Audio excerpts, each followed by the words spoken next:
Hello class 10th students, welcome back to my channel Baba maths वाला। और आज हम लोग शुरू करने वाले हैं क्लास 10th का फिर से प्रीवियस ईयर क्वेश्चंस, यानी कि क्वेश्चन बैंक के क्वेश्चंस। ठीक है, सरफेस एरिया एंड वॉल्यूम का।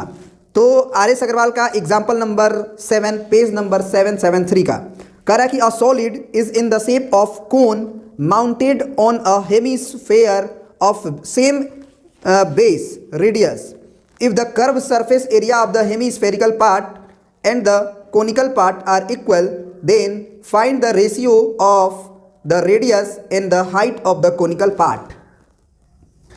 क्वेश्चन को पढ़ के फिगर बनाने की आदत डालिए। शुरू में क्या बोला है कि a solid is in the shape of the cone mounted on a hemisphere of same base। तो सबसे पहले इन्होंने बोला कि एक हेमिस्फेयर है हमारे पास और इस हेमिस्फेयर के ऊपर एक हमारे पास कोन है जिसका बेस रेडियस सेम है। ठीक है जी। अब ये आर है तो ये भी पता होना चाहिए कि अगर ये हेमिस्फेयर है तो सेंटर से स्फेयर के हर कॉर्नर का दूरी बराबर होती है। तो अगर यहाँ से ये रेडियस है तो ये सेंटर से जो ग्राउंड तक जाएगा, यानी कि इस हेमिस्फेयर के सबसे निचले छोर पे जाएगा, वो भी रेडियस ही होगा। तो अब इनमें क्या बोल रहा है हमें कि if the curve surface area of the hemisphere part and the conical part are equal, find the ratio of radius and the height of the conical part. यानी कि हमको R बाई H का रेशियो निकालना है, जहाँ पे radius हमारा दोनों में से किसी का भी चल जाएगा, लेकिन हाइट जो लेना है वो कोनिकल पार्ट का लेना है। यानी कि कोनिकल पार्ट का हाइट तो हमारा बस यहाँ से लेके यहाँ तक होगा, तो ये हाइट लेना है। ठीक है, तो हमसे क्या बोला है कि curve surface area of hemisphere is equal to curve surface area of conical part. बस ये थ्योरी लगाते हैं। देखिए यहाँ से हेमिस्फेयर का कर्व सरफेस एरिया क्या होता है 2 पाई आर स्क्वायर, और curve surface area of conical part, तो कोन का curve surface area pi R L होता है। तो आर से एक आर कटेगा, पाई से एक पाई कटेगा, यानी कि यहाँ बचा 2r और यहाँ बचा केवल आपके पास l। तो l का वैल्यू क्या होता है आप लोग जानते हैं, under root R square plus H square, है ना। R square plus under root R square plus H square. Squaring both side कर दो तो ये 2 दूना के 4r स्क्वायर हो जाएगा, और इधर स्क्वायर करोगे तो रूट जो है वो गायब हो जाएगा, तो R square plus H square. अब आर स्क्वायर को अगर हम इधर भेजें तो ये हो जाएगा 3r square is equal to H square. तो हमसे r बाई एच का रेशियो पूछा है, तो सबसे पहले हम लोग R square by H square अगर निकालेंगे तो ये कितना हो जाएगा, इधर तो 1 के मल्टीपल में है तो 1, और यहाँ का जो r स्क्वायर के साथ 3 है वो यहाँ चला जाएगा। तो इसका मतलब हो गया कि r बाई एच जो होगा वो हमारा होगा अंडर रूट 1/3, यानी कि r by H is equal to 1 upon root under 3। तो यही रेशियो होगा हमारा 1:√3। तो ये आपका सीबीएसई 2012 का क्वेश्चन था। अब बढ़ते हैं हम लोग नेक्स्ट सीबीएसई के क्वेश्चंस पे। अब देखिए हम लोग सीबीएसई 2006 के क्वेश्चंस को करेंगे। कह रहा है कि a solid is composed of a cylinder with hemispherical end, यानी कि एक सॉलिड है जो किससे किससे बना हुआ है, कंपोज हुआ है, तो एक सिलेंडर से जिसके दोनों एंड पे हेमिस्फेरिकल एंड है। ठीक है ना। तो आप सबसे पहले क्या कर लो कि एक स्फेयर है तुम्हारे पास और एक ये जो 2 स्फेयर है इसके एंड पे हेमिस्फेरिकल बाउल लगा हुआ है, मान के चलो। ठीक है, ये हेमिस्फेरिकल बाउल लगा हुआ है। कह रहा है कि if the whole length of the solid is 104 centimetre, अगर ये यहाँ से लेके पूरा कंप्लीट यहाँ तक 104 सेंटीमीटर है। आगे बोल रहा है कि and the radius of each of the hemispherical ends is 7 centimetre. कह रहा है कि and the radius of each of its hemispherical and is 7 centimetre. तो इसका मतलब कि जो हेमिस्फेरिकल पार्ट है उसका रेडियस 7 सेंटीमीटर है, तो ये भी 7 सेंटीमीटर होगा। अब एक बात पहले से जानते हो कि ये जो हाइट होता है वो हेमिस्फेयर का रेडियस ही होता है। क्यों?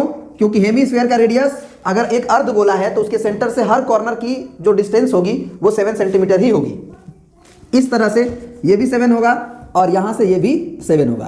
तो अगर हम बोले कि अगर हम ये सिलेंडर का हाइट तुमसे पूछें कि ये सिलेंडर का कितना पार्ट हाइट कहलाएगा, तो 104 में से हमको ये 7 और ये 7 को घटाना पड़ेगा, तभी हम लोग केवल और केवल सिलेंडर का हाइट पे पहुंच पाएंगे। तो ये 7 7 14 हुआ, 104 में से 14 घटाओगे तो क्या बचेगा 90, तो ये हो गया 90 सेंटीमीटर। ठीक है ना। आगे क्या कह रहा है कि find the cost of polishing its surface at the rate of 10 पर dm स्क्वायर डेसीमीटर स्क्वायर, यानी कि इसके पूरे सरफेस को हमको पॉलिश करना है, इसके सरफेस को और 1 dm स्क्वायर का चार्ज कितना है भैया? तो 1 dm स्क्वायर का चार्ज है 10 रुपये, 10 रुपये। तो एक बात याद रखना कि 1 डेसीमीटर बराबर हो जाता है 10 सेंटीमीटर। 1 डेसीमीटर बराबर हो जाता है हमारा 10 सेंटीमीटर। तो ये तो भैया मीटर स्क्वायर है ना, ये तो क्या है? मीटर स्क्वायर है, ठीक है, डेसीमीटर स्क्वायर है। तो डेसीमीटर स्क्वायर है, अगर मान लो ये डीएम स्क्वायर है, तो हमको क्या करना होगा कि 1 डीएम बराबर 10 सेंटीमीटर है, यानी कि 10 गुने 10। अब ये हो जाएगा सेंटीमीटर स्क्वायर बराबर 10 रुपये। यानी कि अगर हम ये पता करना चाहें कि 1 सेंटीमीटर स्क्वायर वो कितने रुपए में कर रहा है, तो यहाँ से हमें पता चल जाएगा कि 1 सेंटीमीटर स्क्वायर के लिए हमको ये 10 दहा में 100 को उधर भेजना होगा। तो जब उधर भेजना होगा 100 को, तो 10 बटे में 100 होगा रुपीस। तो ये 0 से 0 कट गया, यानी कि 0.1 रुपीस, 0.1 रुपीस जो है हमारा 1 सेंटीमीटर स्क्वायर का चार्ज लगेगा। तो सबसे पहले तो एरिया निकालने जिसको पॉलिश कर रहा है, तो पॉलिश करने वाला एरिया में ये कर्व सरफेस एरिया आएगा, सिलेंडर का कर्व सरफेस एरिया आएगा, और इधर के एंड के कर्व सरफेस एरिया आएगा। यानी कि हम लोग लिखेंगे कि द एरिया ऑफ या सरफेस एरिया है ना, surface area is of this solid is equal to, तो हम लिखेंगे CSA curve surface area of cylinder plus, है ना।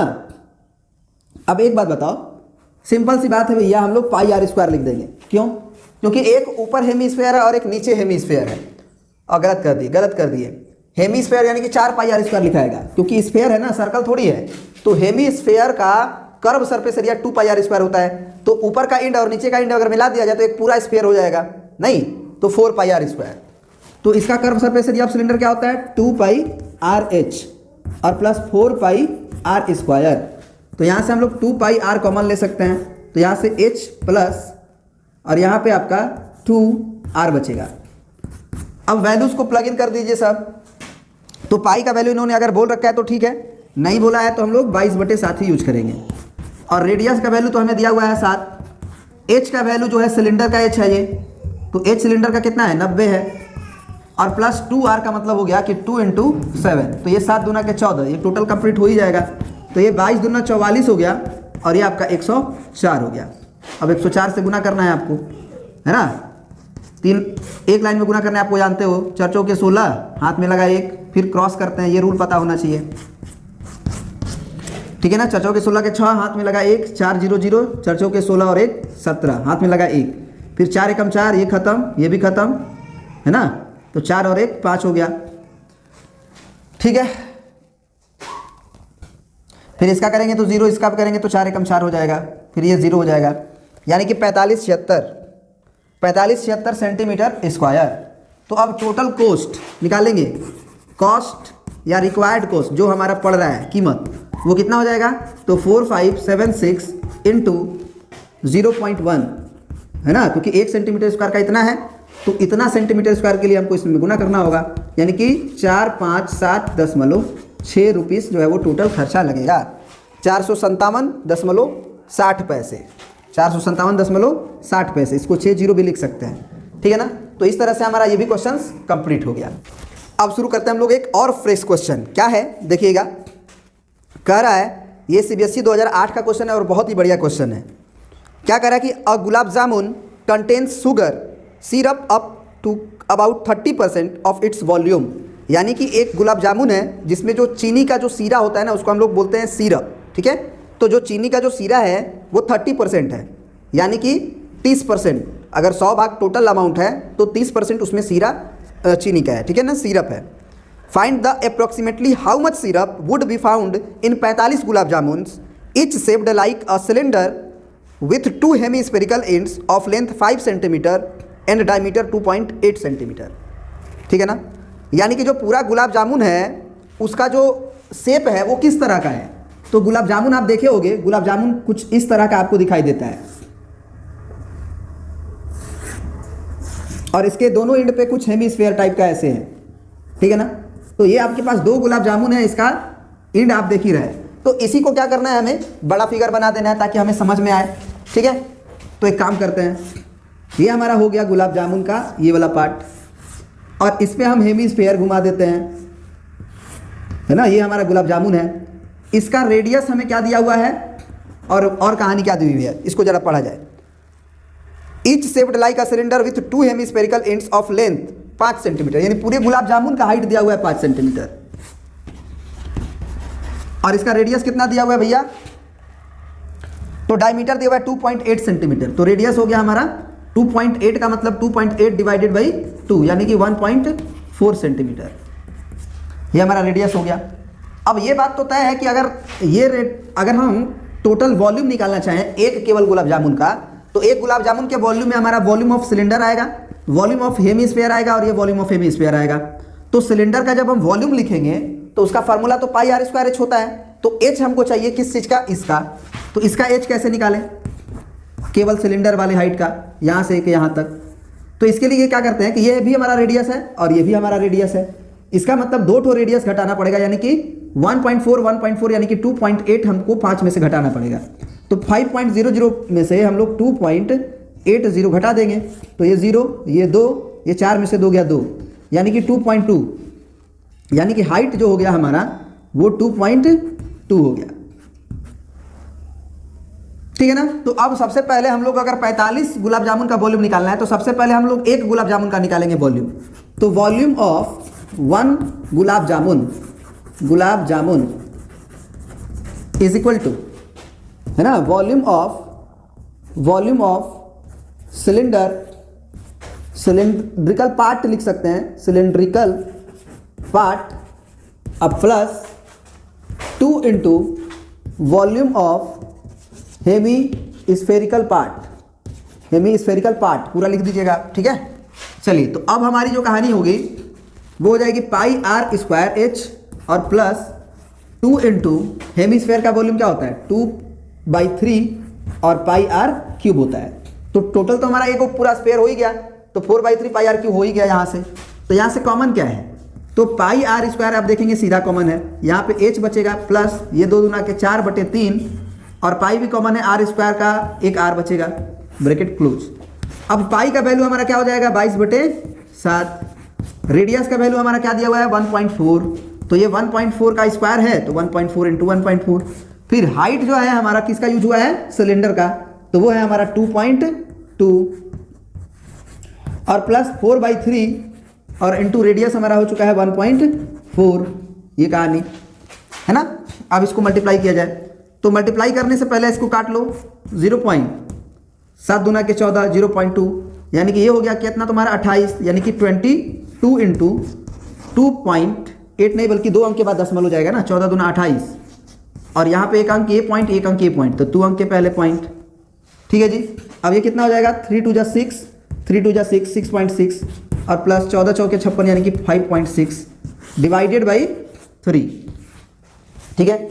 अब देखिए क्या होगा, अब यहाँ पे हमारा हो गया 22 इंटू 0.28 और इंटू यहाँ से 6 और 6 12, ठीक है जी, और 6 5 और 11 1 12 और 2 अंक नहीं, एक अंक के बाद दशमलव और बटे में 3। ये तुम्हारा एक गुलाब जामुन का वॉल्यूम हुआ। हमको कितने गुलाब जामुन का वॉल्यूम निकालना है भैया, पहले 45 का, क्योंकि 45 गुलाब जामुन हमारा है, इसमें बताया गया है। अब 45 गुलाब जामुन में हमसे पूछा जा रहा है क्या कि find the how much serum would be found, 45 gulab जामुन, 30% हमें बता दिया गया है पहले ही कि सीरम पाया जा रहा है। तो 45 गुलाब जामुन का वॉल्यूम निकालते हैं पहले। तो अब लिखा लेंगे हम लोग वॉल्यूम ऑफ 45 गुलाब जामुन। तो 45 से हमें क्या करना होगा, मल्टीप्लाई। तो अब हमारा volume of 45 gulab jamun is equal to लिख देंगे 22 इंटू 0.28 इंटू 12.2 डिवाइडेड बाई 3, हम लिखेंगे 45 गुलाब जामुन, ठीक है। तो अब यहाँ से हम लोग 3 से इसको काटेंगे, तो 3 एकम 3 और 3 5 15। तो ये तो हमारा टोटल वॉल्यूम होगा 45 गुलाब जामुन का, लेकिन जो 45 गुलाब जामुन है हमारा, वो 45 गुलाब जामुन में सीरम 45% मतलब पूरा 45% सिरप ही नहीं है, 30% ऑफ वॉल्यूम सिरप है। तो हम क्या लिखेंगे कि volume of syrup is equal to 30% of this volume, यानी कि 22 इंटू 0.28 इंटू 12.2 और गुना 15, ये पूरा। तो 30% का मतलब होगा कि 30/100 ऑफ मैंने इनटू और 22 गुना 0.28 गुना 12.2 और गुना 15, ठीक है जी, गुना 15। तो सबसे पहले तो ये 0 से ये 0 कट गया। अब देखिएगा ये 15 दूना के 30, अब 15 दूना 30 और 3 33 हो गया, ठीक है जी। और ये हमारा इनटू में 3 है और ये इनटू में हमारा 0.28 और गुना 12.2 है और बटे में एक 10 भी है। अब वो 10 भी 0 से 0 कट जाएगा, तो ये 3 तिया 9 और 3 तिया 9 गुना 0.28 गुना 12.2। अब इसका आप मल्टीप्लाई कर लो। जब इसका मल्टीप्लाई करोगे तो आएगा 338.184 सेंटीमीटर क्यूब। तो हमसे पूछा था कि सिरप कितना है, अप्रॉक्सीमेटली बताओ। तो अप्रॉक्सीमेटली के लिए हम लोग क्या करेंगे कि दशमलव के बाद वाला को भूल जाएंगे। तो अप्रॉक्सीमेटली जो होगा वॉल्यूम सिरप का वो हो जाएगा 338 सेंटीमीटर क्यूब, है ना। तो लिख देंगे कि hence 45 gulab jamuns contains approximately 338 centimetre cube of syrup, ठीक है ना। तो चलिए अब बढ़ते हैं हम लोग नेक्स्ट क्वेश्चन की तरफ। अब देखिए इस क्वेश्चन मतलब कब पूछा है, सीबीएसई 2009 में और 2019 में, दोनों में पूछा गया क्वेश्चन है। ये बहुत ही बढ़िया क्वेश्चन है। लिखा हुआ है कि a juice seller was serving his customers using glasses as shown in figure, ठीक है ना। एक जूस सेलर है जो क्या करता है, एक ग्लास रख रहा है अपने कस्टमर के लिए जूस पीने के लिए, है ना, सर्विस अपना देने के लिए। The inner diameter of the cylindrical glass was 5 centimetre but the bottom of the glass had a hemispherical राइज्ड portion which reduce the capacity of the glass. If the height of a glass was 10 centimetre find the apparent capacity of the glass and its actual capacity, use pi is equal to 3.14। क्या होता है, juice कभी पीने गए होगे तो तुमको जो ग्लास देता है, तो कभी ग्लास दो तरह का ग्लास होता है। एक होता है कि ग्लास के अंदर ही कुछ हाइट हम उठा दें, तो जब हाइट कुछ उठ जाएगा तो उतना पोर्शन जूस जो है वो नहीं आ पाएगा और हमको बाहर से गिलास दिखने में लगेगा कि कितना बड़ा गिलास है, ठीक है ना। तो ये कहानी है उस जूस सेलर के पास कि एक ग्लास है तुम्हारा, सिलिंड्रिकल है, लेकिन इसका नीचे वाला जो पोर्शन है वो हेमिस्फेरिकल है ना, हेमिस्फेरिकल है और कुछ इस तरह का ग्लास है तुम्हारा। तो इसका रेडियस जो है उनको दिया हुआ है, कितना दिया हुआ है, और हाइट भी दिया हुआ है। हाइट कितना दिया हुआ है, तो ये 10 सेंटीमीटर दिया हुआ है और रेडियस इन्होंने दे रखा है कितना भाई, तो 5 सेंटीमीटर। डायमीटर दिया है, inner diameter of the cylindrical glass was 5 centimetre, तो रेडियस हो जाएगा 5/2 सेंटीमीटर, रेडियस का आधा, सॉरी डायमीटर का आधा। तो find the apparent capacity of the glass and its actual capacity. तो एपरेंट कैपेसिटी का मतलब दिखने वाला कैपेसिटी कितना होगा, तो हम लोग लिख देंगे volume of apparent capacity is equal to pi R square H. तो पाई का वैल्यू इन्होंने बोला है 3.14 यूज करने के लिए, 3.14, और रेडियस का वैल्यू तुम्हारा 5/2 है, तो ये हो गया 5/2 इंटू 5/2 क्योंकि रेडियस का है स्क्वायर, और इंटू में हम लोग लिखेंगे हाइट, तो ये हो गया 10, ठीक है जी। तो ये हमारा हो गया कितना, ये हमारा कितना हो गया, एक काम करते हैं सबसे पहले मल्टीप्लाई करते हैं। तो ये 25 हो गया और ये 25 पाँचे 125 हो गया, तो ये हो गया, 2 से भी काट सकते हो इसको, तो 2 एकम 2 दशमलव, 2 पाँचे 10 और 2 साते 14 गुना 50 25 25 पाँचे 125, ये हो गया। तो इसका अगर आप मल्टीप्लाई करोगे तो इसका मल्टीप्लिकेशन जो है वो आ जाएगा 196.25 सेंटीमीटर क्यूब।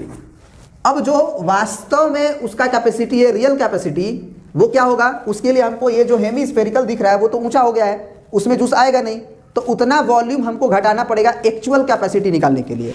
तो हम लिखेंगे actual capacity of the glass is equal to, actual capacity of the glass is equal to apparent capacity of glass minus volume of hemispherical part, ठीक है। तो ये हमारा हो गया 196.25 डायरेक्ट, और माइनस क्या कर देंगे हम लोग, वॉल्यूम ऑफ हेमिस्फेरिकल पार्ट। तो हेमिस्फेरिकल पार्ट क्या हो जाएगा, वॉल्यूम 2/3, पाई का वैल्यू 3.14 और आर का क्यूब यानी कि 5/2 इंटू 5/2 इंटू 5/2, ये हो गया आर का क्यूब, ठीक है ना।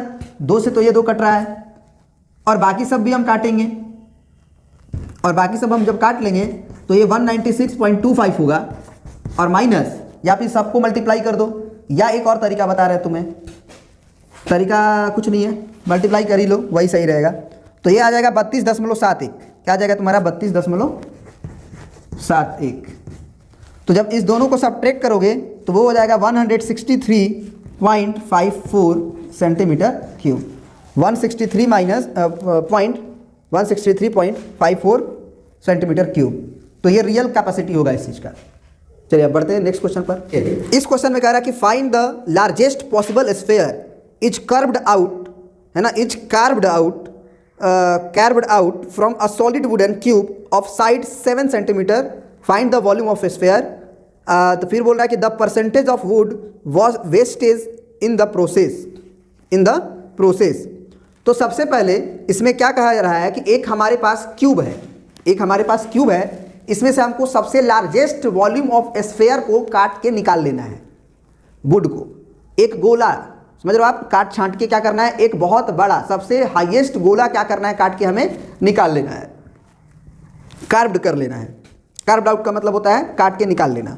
तो the largest possible sphere is carved out from solid wooden cube of side 7 centimetre, find the volume of sphere. तो सबसे पहले ये सोचो कि अगर एक क्यूब है तो अगर उसमें से लेंथ ब्रेथ हाइट सब सेम होगा, लेंथ ब्रेथ और हाइट सब सेम होगा, एल ही होगा सब, तो क्योंकि क्यूब है ना, और एल का वैल्यू हमें दे दिया है कितना, 7 सेंटीमीटर। तो इसका मतलब अगर हम डायमीटर, इसका रेडियस पूछें उस हेमिस्फेयर का, तो सोचो कि एक क्यूब है, रूबिकल क्यूब, उसमें से अगर गोला अंदर डाल रहे हो तो एक कॉर्नर से दूसरे कॉर्नर तक उसका एंड पॉइंट छुएगा गोला का, बीच में एकदम रख दो तो इसका मतलब कि ये जो रेडियस, ये जो लेंथ है वो डायमीटर का काम करेगा स्फेयर का। तो रेडियस हो जाएगा तुम्हारा 7/2 सेंटीमीटर, क्योंकि पूरा एक क्यूब का जो एक लेंथ होगा, ये वाला लेंथ, ये पूरा लेंथ हमारा क्या कहलाएगा, लेंथ कहलाएगा। तो अगर इस एंड से, इस सरफेस के एंड से इस पीछे वाला सरफेस तक अगर दोनों को जोड़ा जाए तो ये रेडियस कहलाएगा। तो हमारा लेंथ ही है 7 सेंटीमीटर, तो डायमीटर हो गया 7 सेंटीमीटर, रेडियस हो गया 7/2। तो वॉल्यूम कितना हो जाएगा स्फेयर का, तो volume of sphere equal to क्या लिख देंगे, 4/3 और पाई आर क्यूब। तो 4/3 हो गया, और पाई का वैल्यू इन्होंने बोला है कुछ लेने के लिए, नहीं बोला है, तो 22/7 ले लेते हैं, और रेडियस का वैल्यू हमारा हो जाएगा 7/2 का क्यूब, यानी कि 7/2 तो ये 7 से 7 गया, ये 2 दूना के 4 गया, अब जा नहीं सकता है, तो ये 7 7 49 हुआ। तो अब ये 2 से 11 काट दो, तो ये 7 7 49 हुआ, तो 49 गुना 11/3, तो 11 और 9 और 9 हासिल हुआ, 11 चौके 44 और 9 54, यानी कि 53, और बटे में 3 काटो इसको, तो 3 एकम 3, 2 और 3 बचा, तो 3 7 21, फिर 2 और 9, 3 9 27, 28 29, 2 बचा, तो 3 6 18, 3 6 18, यानी कि हम लिख सकते हैं 179.6। अगर ये 5 से ज़्यादा है तो एक इसमें जोड़ देते हैं, तो ये 7 लिख देते हैं अप्रोक्सीमेटली। इतना वॉल्यूम जो होगा वो कार्व्ड कर लिया जाएगा मैक्सिमम स्फेयर निकालने के लिए। कह रहा है कि the percentage of would wastage in the process, कितना परसेंटेज वुड जो है वो बर्बाद हो जाएगा इस कहानी के लिए।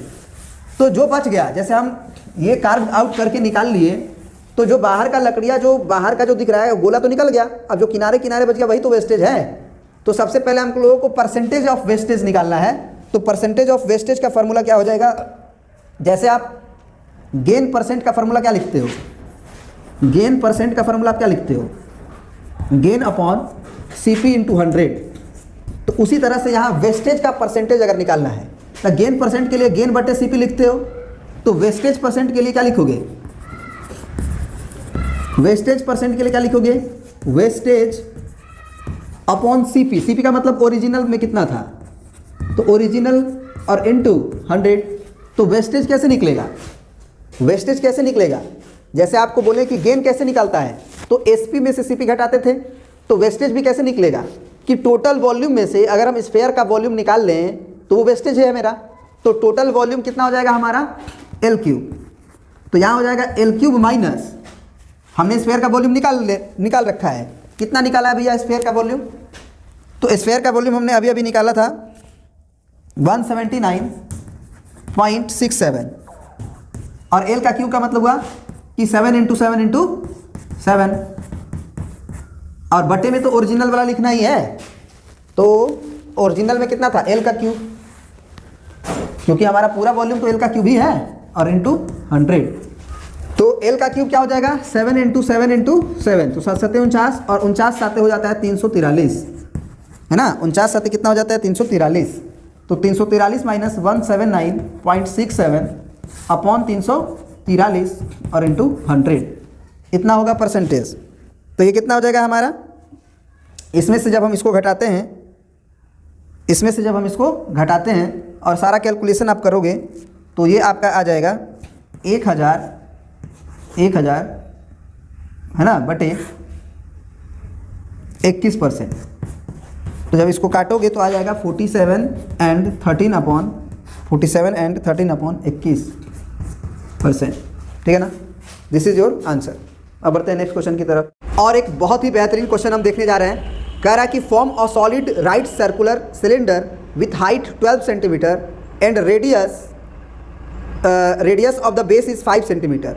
A right circular cone of the same height and the same base radius is removed, है ना। Find the volume of the volume and total surface area of the remaining solid. Use pi is equal to 3.14। कह रहा है कि एक हमारे पास solid right circular cylinder है, तो एक सॉलिड राइट सर्कुलर सिलेंडर पहले बना देते हैं। अब इसमें से क्या कह रहा है कि एक रिमूव कर दिया जा रहा है। क्या सॉलिड है का मतलब होगा कि अंदर और बाहर की तरफ से पूरी तरह से वो भरा हुआ है मटेरियल से, और सिलेंडर का मतलब गोल लकड़ी की तरह समझ सकते हो। उसके अंदर से एक कोन को क्या कर दिया गया, रिमूव कर दिया गया। राइट सर्कुलर कोन को रिमूव कर दिया गया, तो एकदम नीचे कॉर्नर पे जाएगा। तो ये जो है हमारी बच जाएगी, है ना। ये वाला पार्ट हमारा बचेगा पूरा और ये वाला पार्ट हमारा बचेगा पूरा, और ये हमारा तो रिमूव होके चला जाएगा। तो ये जो सरफेस दिखाई देगा, अगर ध्यान से देखो तुम, तो ये गोलाकार अंदर की तरफ से एक लगेगा कि जब हम अंदर की तरफ से, इधर की तरफ से जब हम झांकेंगे इसके अंदर जब हम झांकेंगे तो हमको एक कोन टाइप का दिखाई देगा अंदर की तरफ। ठीक है, ठीक है। तो अगर तुमसे पूछ रहा है कि इसका वॉल्यूम क्या होगा, तो वॉल्यूम के लिए तो घटाना पड़ेगा, लेकिन सरफेस एरिया के लिए घटाना नहीं, जोड़ना पड़ेगा। बहुत गलती हो जाती है इसमें बच्चों से, और ये CBSE 2014 का क्वेश्चन है। तो कह रहा है सबसे पहले तो इसमें दिया क्या है ये समझो। हाइट दिया है 12 सेंटीमीटर, यानी कि सेंटर से यहाँ तक की दूरी जो है हमारी हाइट वो है 12 सेंटीमीटर। ठीक है जी। फिर कह रहा है कि बेस रेडियस है हमारा 5 सेंटीमीटर, यानी कि रेडियस भी हमें दिया हुआ है कितना, 5 सेंटीमीटर। फाइंड द वॉल्यूम, तो पहले हम लिखेंगे volume of remaining solid is equal to, सबसे तो पहले लिखेंगे कि वॉल्यूम ऑफ सिलेंडर, है ना। सॉलिड सिलेंडर लिख दो और अच्छा है, volume of solid cylinder minus volume of cone, जो कि आप रिमूव किए हैं। वो जब काट के निकाल दिए तो उसका तो वो जगह मटेरियल ही निकल गया, तो रिमेनिंग वॉल्यूम तो यही बचेगा ना। तो कितना हो जाएगा, पाई आर स्क्वायर एच में से आप 1/3 और पाई आर स्क्वायर एच घटा देंगे। तो इसका मतलब आप एलसीएम ले लो, तो यहाँ एलसीएम 3 हो जाएगा, तो ये 3 पाई आर स्क्वायर एच में से 1 पाई आर स्क्वायर एच घटेगा, यानी कि 2 pi R square H upon 3 बचेगा। तो ये हो गया 2/3। पाई का वैल्यू हो गया तुम्हारा 3.14 और रेडियस का वैल्यू हो गया तुम्हारा 5, यानी कि 5 × 5, और हाइट का वैल्यू हो गया तुम्हारा 12। तो ये हो गया 3 चौके 12, 4 बार में। और ये देखो, ये 5 दूना के 10 है ना, और ये 5 चौके 20। तो 5 दूना के 10 गुना 3.14 गुना 5 चौके 20। कुछ नहीं करना है, आप 20 से गुना करना है, मतलब 2 से पहले गुना करो, तो 4 दूना के 8, फिर 2 एकम 2, 3 दूना के 6। अब देखो, ये 2 अंक पे पहले दशमलव है, लेकिन यहाँ भी 10 है, यहाँ भी 10 है, यानी कि इतना ही रह जाएगा, इतना सेंटीमीटर क्यूब। तो इसका जो वॉल्यूम होगा वो 628 सेंटीमीटर क्यूब होगा। लेकिन अब दूसरा जो पार्ट है वो इंटरेस्टेड है, जिसमें बच्चे गलती करते हैं। क्या, तो जो सरफेस एरिया बचेगा हमारा वो, अब इसमें बच्चे क्या करते हैं कि सिलेंडर के सरफेस एरिया में से उसका सरफेस एरिया को सब्ट्रैक्ट कर देते हैं कोन के, जो कि सबसे बड़ी गलती होती है बच्चों की, जो कि सबसे बड़ी गलती होती है। क्यों? क्योंकि हमसे पूछ रहा है कि रिमेनिंग पार्ट का सरफेस एरिया क्या होगा। रिमेनिंग पार्ट को मान लो पेंट करना है, तो अब अगर वो खोखला होकर निकल गया है तो पेंट तो अब तुम बाहर भी करोगे और अंदर जब झांकोगे तो वो अंदर की तरफ भी करना पड़ेगा कलर। तो वो सरफेस एरिया घटा कहाँ? पहले क्या होता, अगर पूरा सॉलिड रहता तो केवल बाहर की तरफ कलर करके छोड़ दे, ऊपर करते नीचे करते, तो ऊपर तो खोखला हो गया, लेकिन नीचे से अगर ऊपर की तरफ से इधर झांकोगे अंदर की तरफ तो एक गोल सिलेंडर टाइप का दिखाई देगा, उल्टा आइसक्रीम, सॉरी सीधा आइसक्रीम है, सीधा आइसक्रीम की तरह खोखला दिखाई देगा, तो उसको भी तो पेंट करना पड़ेगा। तो इसलिए जब हमसे इसमें पूछा है कि सरफेस एरिया क्या होगा, टोटल सरफेस एरिया, तो हम लिखेंगे कि total surface area of remaining solid is equal to, तो हो जाएगा कि कर्व सरफेस एरिया ऑफ, एक डायरेक्ट हम लिखते हैं वो बढ़िया रहेगा, क्या लिखना है, एक तो हम कहेंगे कि curve surface area of cylinder बचा, यानी कि पाई आर स्क्वायर एच, ऊपर से जब झांक के देखोगे तो कोन का भी कर्व सरफेस एरिया होगा तो पाई आर एल हुआ, और नीचे जो सतह है नीचे का गोलाकार वो एक सर्कल भी होगा, क्योंकि सिलेंडर है तो गोल होगा ना, तो वो हमारा पाई आर स्क्वायर भी एक हमें जोड़ना पड़ेगा। तो यहां पे हमको आर तो मालूम है, एच भी मालूम है, एल निकालना पड़ेगा। तो एल कैसे निकलता है, तो एल बराबर under root R square plus H square, ये फार्मूला होता है हमारा। तो आर स्क्वायर मतलब 5 स्क्वायर, एच स्क्वायर मतलब 12 स्क्वायर, तो ये हो गया 25 और प्लस 144, जोड़ोगे तो 169, 12 बाहर आएगा 13, तेल का वैल्यू भी 13 हो गया। तो यहाँ पे हम वैल्यू क्या हो जाएगा हमारा, सबसे पहले तो पाई आर स्क्वायर बाहर कर सकते हैं, सॉरी पाई आर बाहर कर सकते हैं, तो पाई आर बाहर हो गया, तो यहाँ आर एच बचा प्लस इसमें एल बचा प्लस इसमें आर बचा। तो वैल्यू रखना है, पाई का वैल्यू इन्होंने बोल रखा है कि 3.14 यूज कीजिए, रेडियस का वैल्यू इन्होंने 5 दिया है, रेडियस हो गया ये 5 और हाइट हो गया तुम्हारा कितना 12, प्लस एल का वैल्यू हो गया तुम्हारा कितना 13 और प्लस रेडियस का वैल्यू हो गया तुम्हारा 5, तो गुना कर लो, गुना कर लो, 5 के 20 हो गया और 5 का 5 2 7 हो गया और 5 या 15 हो गया, और गुना 12 5 60 हो गया और 13 और 5 18 हो गया। तो 15.7 का गुना करना है तुमको इसमें, तो 60 और 70 और 78 का गुना करना है। तो जब इसका गुना करोगे ना आप, इसका जब गुना करोगे तो आएगा 659.4 centimetre square. This is your required answer. ठीक है जी। तो अब बढ़ते हैं हम लोग एक और क्वेश्चन पे, सीबीएसई 2014 में पूछा गया ये क्वेश्चन और बहुत ही बेहतरीन क्वेश्चन है। देखिए अब इस क्वेश्चन में कह रहा है कि a hemispherical depression is cut out from one face of a cubical block of side 7 centimetre. तो जो इसका साइड है वो हमारा 7 सेंटीमीटर दिया है, ठीक है, और इसके एक फेस से हम क्या कट करके निकाल रहे हैं, हेमीस्फेरिकल डिप्रेशन, यानी कि पूरा स्फीयर नहीं, आधा स्फीयर है ना, आधा स्फीयर। स्फीयर का मतलब सर्कल मत समझ लेना, आधा गोला, और ये क्यूब है, पूरी तरह से आप रिबिकल क्यूब समझ सकते हो। उसके ऊपर अगर एक सरफेस देखो आप ऊपर की तरफ से रिबिकल क्यूब का, तो उसके ऊपर से आधा गोला निकाल दिया गया, ठीक है ना। कह रहा है कि such that diameter of the sphere is equal to the edge of the cube. तो डायमीटर ऑफ स्फीयर का मतलब हो गया कि डी हमको 7 सेंटीमीटर दे दिया, तो रेडियस हमारा हो जाएगा 7/2 सेंटीमीटर। किसका, तो हेमीस्फेरिकल कट का। Find the surface area of the remaining solid. तो जो रिमेनिंग सॉलिड बचा उसका सरफेस एरिया बताइए। तो यहां पे गलती क्या होती है बच्चों से कि वो लिखते हैं कि remaining surface area is equal to total surface area of cube, और माइनस कर देते हैं वो सरफेस एरिया ऑफ हेमीस्फीयर, है ना, टोटल माने curve surface area of hemisphere, जो कि गलत है। सबसे पहले कभी भी तुमसे अगर एरिया पूछे ना, सरफेस एरिया, तो पहले देखो चारों तरफ से घूम घूम के कि भैया कौन कौन हमको सरफेस दिखाई देगा। तो जब तुम एक फेस से, क्योंकि सॉलिड है क्यूब, एक फेस से तुम अगर हेमीस्फीयर काट के निकाल दो तो तुमको क्या क्या दिखाई देगा, आंख से देखो। अगर पेंट करना हो, मान लो पेंट करना हो, तो ये तो कट के निकल गया है, तो यहां से अगर अंदर की तरफ देखो तो आधा गोला की तरह, अंदर की तरफ से आधा गोला एकदम कर्व गोल दिखाई देगा अंदर से, उसको भी पेंट करना पड़ेगा। बाहर का ये सतह भी पेंट करना पड़ेगा, ये सतह भी पेंट करना पड़ेगा, नीचे वाला सतह भी पेंट करना पड़ेगा, बैक वाला सतह भी पेंट करना होगा, और फ्रंट वाला भी सतह को पेंट करना होगा, और अंदर का गोल वाला जो कर्व है वो तो करना ही पड़ेगा। तो जो भी पेंट करना पड़ेगा वो हमारा सरफेस एरिया में काउंट होगा। तो इसलिए हम टोटल सरफेस एरिया जो है वो क्या लिखेंगे, है ना, रिमेनिंग, मतलब जो भी पूछा है हमसे पूछा क्या है, सरफेस एरिया ही पूछा है ना, total surface area of the remaining solid.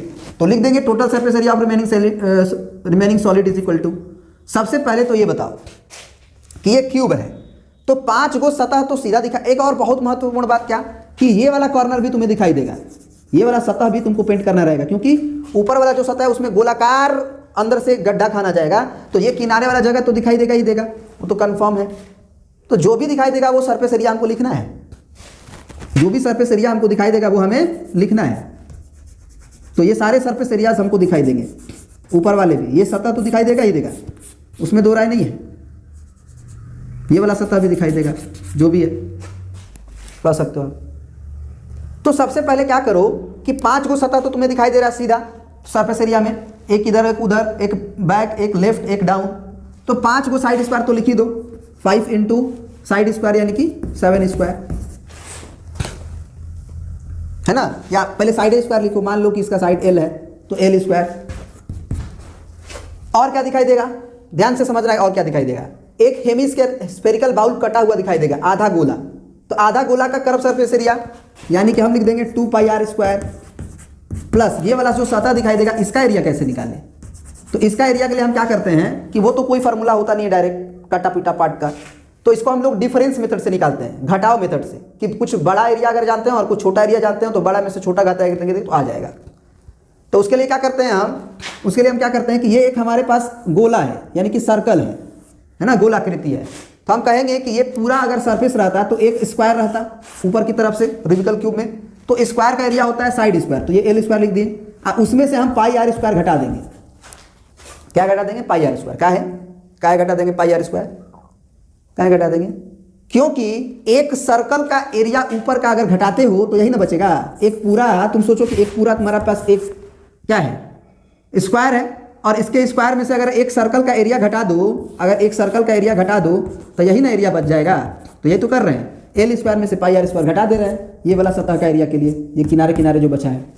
तो टोटल कितना हो गया, 5 एल स्क्वायर और 1 L square, 6 L square plus 2 pi R square और 1 पाई स्क्वायर घट गया, तो यानी कि पाई आर स्क्वायर, तो ये हो गया 6, और एल का वैल्यू तुम्हारा कितना है 7 यानी कि 7 का स्क्वायर, प्लस पाई का वैल्यू तुम्हारा क्या बोला है लेने के लिए, तो इसमें पाई का वैल्यू इन्होंने कुछ नहीं बोला है, तो हम लोग 22/7 लेंगे, तो 22/7 और साइड का स्क्वायर तो रेडियस का स्क्वायर, तो रेडियस तो 7/2 है, तो 7/2 इंटू 7/2, तो ये 7 से 7 गया, ये 2 से 11 बार में गया, तो ये कितना हो जाएगा 7 7 49, तो 6 गुना 49 और प्लस 11 7 77/2, तो ये कितना हो जाएगा आपका 2 3 6 2 8 16 2 5 10, इसका गुना कर लो है ना, 9 चौका 54 और 6 चौके 24 और 5 29 और प्लस 38.5, तो 0.0 हम यहाँ कर सकते हैं, तो ये 0.5 हो गया, 8 4 12 हो गया, 9 3 12 1 13 हो गया और 2 और 1 3 हो गया। कुछ गलत जोड़ दिए क्या हो गया, ये 8 4 12 यहाँ पे दशमलव होगा ना भाई, ये 0 थोड़ी होगा, बस हो गया 332.5 सेंटीमीटर स्क्वायर, 332.5 सेंटीमीटर स्क्वायर। इस तरह से हम लोगों ने अभी आर एस अग्रवाल का जितना भी एग्जाम्पल है जो सीबीएसई में पूछा गया है वो लिए हैं। एक और क्वेश्चन है सीबीएसई 2015 में पूछा है और सबसे बेहतरीन क्वेश्चन है, उसे भी हम लोग कंप्लीट कर लेते हैं। उसके बाद एक्सरसाइज के जो भी हमारे सीबीएसई में क्वेश्चन आए हुए हैं उसको हम लोग कंप्लीट करेंगे, ठीक है ना। अब देखिए ये आपका सीबीएसई 2015 का क्वेश्चन है, कह रहा है कि in given figure from a cuboidal solid metallic block of dimension 15 centimetre गुना 10 सेंटीमीटर गुना 5 सेंटीमीटर, यानी कि आपका लंबाई हो गया, चौड़ाई हो गया और ऊंचाई हो गया। A cylindrical whole of diameter 7 centimetre, ये एक सिलेंड्रिकल होल, क्योंकि ये एक सॉलिड है और सॉलिड का मतलब क्यूबोइडल है, तो क्यूबोइडल है, उसके अंदर से एक हम लोग कुआं की तरह कह सकते हैं कि एक कुआं की तरह काट के निकाल दिए, सॉलिड को काट के निकाल दिए, जिसका डायमीटर 7 सेंटीमीटर यहाँ पे दिया हुआ है। Is drilled out, drilled out का मतलब हो गया कि काट करके निकाल देना, ड्रिल करना, ड्रिलिंग करके गोलाकृति करके निकाल दिए। कह रहा कि find the surface area of the remaining block, जो बचा हुआ ब्लॉक है, काट के तो निकाल दिए, तो जो बचा हुआ ब्लॉक है उसका एरिया बताओ, उसका सरफेस एरिया बताओ। सुनो ध्यान से, अगर ये नहीं काटा गया होता तो आसान क्वेश्चन था, क्योंकि सिर्फ और सिर्फ हमको एक क्यूबोइडल का सरफेस एरिया निकालना था और वो 2 × LB + BH + HL करके निकाल लेते। लेकिन यहाँ कर क्या दिया गया कि ड्रिल आउट करके जब निकाल देंगे तो हम ऊपर की तरफ से जब झाँकेंगे इसके क्रॉस सेक्शन से हॉल में कुआं की तरह में, तो वो भी हमको दिखाई देगा। यानी कि आप बस ये सोचो कि हम किस किस चीज़ को पेंट कर सकते हैं। तो पेंट हम इसको कर सकते हैं, इसको कर सकते हैं, इसको कर सकते हैं, ऊपर वाला सरफेस का ये वाला सतह कर सकते हैं, ये वाला जो सतह है ये सारे सतह को कर सकते हैं। अंदर जो गड्ढा खाना गया है, अंदर जो गड्ढा खाना गया है आपका वो कर सकते हैं कलर, नीचे का पेदी कर सकते हैं, फ्रंट बैक लेफ्ट राइट सब कर सकते हैं। यानी कि केवल छूटेगा तो क्या ऊपर वाला ये गुलाई छूटेगा, लेकिन ये भी सरफेस हमारा काउंट होगा। तो इसीलिए क्वेश्चन खास हो जाता है। तो घबराने की जरूरत नहीं है, घबराने की जरूरत नहीं है। सबसे पहले ये देखो कि हमको जो भी सरफेस एरिया निकालना है, total surface area of remaining part is equal to क्या लिखेंगे। सबसे पहले तो ये वाला डायमेंशन देख रहे हो लेफ्ट वाला, तो ये 5 गुना 10 होगा, तो वो लिख लो और उसमें गुना 2 कर दो, क्योंकि उसी तरह का एक सरफेस राइट में है तो लेफ्ट में भी है। अब डाउन वाला देखो, डाउन वाला तो पूरा दिखाई देगा। अच्छा, ये जो ब्लॉक है वो नीचे की तरफ पूरा खन के निकाला गया क्या, कितनी हाइट तक, तो a cuboidal hole of diameter 7 centimetre drill out. तो पूरा अगर नीचे की तरफ से आउट कर दिया गया है तो 2 सरफेस ऐसा होगा, नीचे वाला जो सरफेस होगा वो भी सरफेस जो होगा हमारा वो वाला का सतह, केवल ये गोलाकार वाला नहीं दिखाई देगा, गोलाकार वाला पार्ट नहीं दिखाई देगा, लेकिन ये वाला सतह दिखाई देगा। तो सबसे पहले इसको छोड़ते हैं, फ्रंट वाला पे आते हैं। तो फ्रंट वाला का डायमेंशन ये वाला सतह का होगा, इस वाला सतह का। तो अगर ये 5 है तो ये भी 5 होगा, तो ये 5 गुना 15 फ्रंट वाला, तो प्लस में 5 गुना 15 और गुना 2 करेंगे क्योंकि उसी तरह से उसके बैक भी है। लेकिन ऊपर वाला सतह का अगर ये वाला पार्ट हम देखें तो ये पूरा पार्ट हमारा नहीं दिखाई देगा, ये गोल सर्कल निकलता हुआ दिखाई देगा। तो क्या करते हैं इसमें हम लोग प्लस सबसे पहले मान लेते हैं कि एक ये हमारा सरफेस एरिया पूरा का पूरा है, और उसमें से हम एक सर्कल का एरिया घटा देते हैं। तो एक रेक्टेंगल है मान लो, उस रेक्टेंगल में से एक हम सर्कल का एरिया घटा देंगे तो ये रिमेनिंग पार्ट का एरिया हमारा बच जाएगा। तो ये सतह का डायमेंशन कितना है इस रेक्टेंगल का, तो ये 15 है, तो ये भी 15 हुआ, और ये हमारा 10 हुआ, तो ये भी 10 हुआ। यानी कि हम लिखेंगे 15 गुना 10, ठीक है। और माइनस करना होगा एक सर्कल का एरिया पाई आर स्क्वायर। तो पाई आर स्क्वायर का मतलब पाई, और इस सर्कल का रेडियस जो होगी, अगर डायमीटर हमको 7 दे दिया है तो रेडियस हमारा 7/2 होगी, यानी कि 7/2 पाई आर स्क्वायर घटा दिए तो ये रिमेनिंग पार्ट का एरिया निकल गया। अब नीचे वाला भी जो है वो भी एक रेक्टेंगल है जिसमें कि एक सर्कल हटता हुआ दिखाई देगा, तो ये एरिया के लिए फिर वही कहानी। तो यही डायमेंशन है ना इसका भी, 15 गुना 10 ही करोगे, अब माइनस पाई आर स्क्वायर करोगे। तो यही चीज को फिर जोड़ना भी है, तो इसमें 2 से गुना कर दो, क्योंकि ऊपर का जो सतह दिखाई दे रहा है ये वाला पार्ट, वही एरिया नीचे वाला पार्ट में तुम्हें दिखाई देगा। ठीक है जी। अब क्या कर देते हैं इसको सिंप्लीफाई, तो 5 दुना के 10 और 10 दहा में 100 प्लस 15 दुना 30 और 3 5 15 यानी कि 500, सॉरी 15 दुना के 30 और 3 5 15 यानी कि, है ना, कुछ गड़बड़ कर रहे हैं क्या हम? ऐसे कर लो, 5 दुना के 10, 5 दुना के 10 कर लो, और 10 में 15 का गुना करेंगे तो 150, 5 दुना के 10 150 होगा, बिल्कुल 1500 नहीं, प्लस 2 गुने ये हो गया 15 दहा में 150 150, और माइनस पाई का वैल्यू हो गया 22/7, और रेडियस का स्क्वायर मतलब 7/2 गुने 7/2। तो ये 7 से 7 कट गया, ये 2 एकम 2 2 एकम 2 कट गया, तो आपका हो गया यहाँ से, ये तो आप जोड़ ही लो, 250 हो गए, प्लस ये 2 गुने, यहाँ एलसीएम लोगे तो 2 आएगा, बटे 1 लिख दो, तो 2 1 दूना 2 2 15 गुना करना होगा यानी कि 300, 15 दूना 300 माइनस 11 7 77, ये 2 से 2 कट गया, यानी कि आपका हो जाएगा 250 प्लस 300 में से 77 घटाना है आपको, तो 223 बचेगा, है ना। 10 में से 7 गया 3, 9 में से 7 गया 2 और 2, अब इसको जोड़ लो आप, है ना, तो आपका होगा 473 सेंटीमीटर स्क्वायर। यही आंसर नहीं होगा आपका, अभी इसमें एक और काम छूट गया है। क्या? अगर तुम होल किए थे तो ये जो सिलेंडर है उसका भी तो कर्व सरफेस एरिया दिखाई देगा, उसको हम अभी नहीं जोड़े हैं। हमने टोटल सरफेस जो देखा क्यूबोइडल का पार्ट वो देखा है केवल, लेकिन पेंट तो हम अंदर घुस के भी करेंगे, जो कुआं के टाइप का है ना, सर्कुलर सतह जो कि सिलेंड्रिकल है, तो वो 2 πRh अभी हमको जोड़ना पड़ेगा। तो प्लस में हम लोग लिखेंगे 2 πRh, तो उसको हम लोग फाइनली इसी में जोड़ देते हैं। तो 2 इंटू पाई का वैल्यू 22/7 हो गया, और आर का मतलब वो शुरू में ही जोड़ना चाहिए था लेकिन छूट गया, दिमाग से मिस हो जाता है, यही कहानी होती है। तो मिस नहीं करना है आपको एग्जाम में। 2 इंटू पाई, रेडियस का वैल्यू तुम्हारा हो गया 7/2, और एच कितना होगा, तो इसी के अलॉन्ग में हाइट है, तो ये हाइट और ये हाइट सेम होगा क्योंकि क्यूबॉइडल है, तो ये हो जाएगा 5। तो ये 7 से 7 गया, ये 2 से 2 गया, यानी कि 473 और प्लस 22 × 5 = 110। इसको जोड़ दीजिए, तो ये 583 centimetre square. This is your required answer, 583 centimetre square.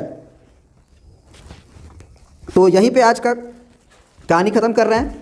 अगले वीडियो में हम लोग आर.एस. अग्रवाल का जो भी प्रीवियस ईयर के क्वेश्चंस पूछे गए हैं उसको हम लोग कंप्लीट करेंगे। तो नेक्स्ट वीडियो कमिंग सून, ठीक है ना। तो इसलिए आप हमारे चैनल को सब्सक्राइब करें ताकि जैसे ही हम लोग नया वीडियो अपलोड करें तो आपको मिल पाए, ठीक है ना। Thanks for watching.